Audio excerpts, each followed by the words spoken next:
చట్ట ప్రకారం మగాళ్ళకి ఎక్కువ ఉన్న హక్కులేంటి, ఆడోళ్ళకి లేనివేంటి చెప్పవే. చట్టం ముందు అందరూ సమానులేగా కదా? సిటీ బస్ ఎక్కేవనుకో, స్త్రీలను గౌరవించడం మన సంప్రదాయం, వారికి కేటాయించిన సీట్లలో వారినే కూర్చొనిద్దామని రాసి ఉంటది.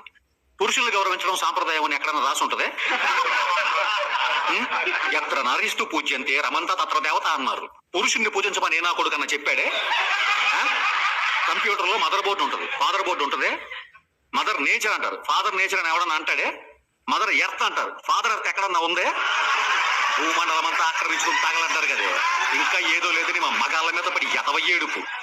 నువ్వు గంటల తరబడి ఫోన్ మాట్లాడతావే, నీ ఫెమినిస్ట్ ఫ్రెండ్ ఫాతిమా జస్ట్ పప్పులో కొంచెం ఉప్పు తక్కువ వేసాడని మొగు నిరగొట్టింది. అది ఎప్పటికీ చెప్పుకోలేక ఏడుస్తుంటే నేను హాస్పిటల్ తీసుకెళ్లి కట్లు కట్టించా. ఏంటమ్మా నువ్వు వండి పెడుతుంటే తినేసి అడ్డంగా బలిసానా? ఇందులో ఏది షుగరు, ఏది సాల్ట్, ఏది పప్పు, ఏది పసుపు చెప్పవే. ఇచ్చిన స్పెల్లింగ్